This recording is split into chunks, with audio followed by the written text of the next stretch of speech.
இந்திய மாணவர்கள் அமெரிக்காவிற்கு போறத நிறுத்திட்டாங்க. ஏன் தெரியுமா? இது சாதாரண விஷயம் இல்ல. அமெரிக்காவே ஆடி போயிருக்கு.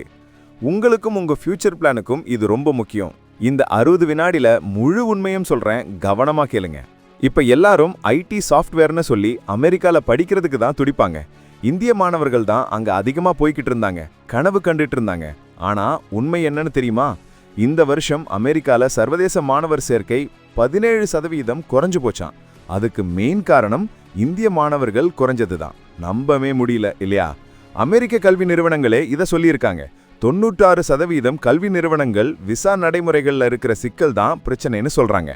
அதுக்கு காரணம் ட்ரம்ப் அரசு கொண்டு வந்த கடுமையான விசா கட்டுப்பாடுகள் தான். நாம கனவு கண்டு சென்னை கோயம்புத்தூர்ல இருந்து அப்ளை பண்றப்போ அமெரிக்க அரசு நம்ம சோஷியல் மீடியா போஸ்ட் கூட ஆய்வு பண்றாங்களாம். இது நம்ம ஊர் மாணவர்களுக்கு பெரிய தடையா இருக்கு. அடடா, ட்ரம்ப் நிர்வாகம் இதெல்லாம் ஏன் செய்யுதுன்னு தெரியுமா? அவங்க குடியேறிகளை கட்டுப்படுத்தணும்னு நினைக்கிறாங்க. ஆனா இதனால அமெரிக்காவுக்கு ஒரு பெரிய அடி விழுந்திருக்கு. எப்படி? சர்வதேச மாணவர்கள் மூலமா அமெரிக்காவுக்கு ஒரு வருஷத்துக்கு கிட்டத்தட்ட $55 பில்லியன் கூடுதல் வருமானம் கிடைக்குது. இதை இப்போ அவங்களே காலி பண்றாங்க. உள்நாட்டு மாணவர் சேர்க்கை குறைஞ்சிட்டு வர இந்த நேரத்துல வெளிநாட்டு மாணவர்களோட பணம் தான் பல காலேஜுகளுக்கு முக்கிய ஆதாரம். ஐயோ, இப்படி செஞ்சா அவங்க காலேஜஸ் என்ன ஆகும்? இது ட்ரம்பால அமெரிக்காவுக்கே விழுந்தாடிதான். சர்வதேச மாணவர்களை அமெரிக்கா மதிக்கலைனா அவங்க வேற நாடுகளுக்கு போக ஆரம்பிப்பாங்க. கனடா, ஆஸ்திரேலியான்னு.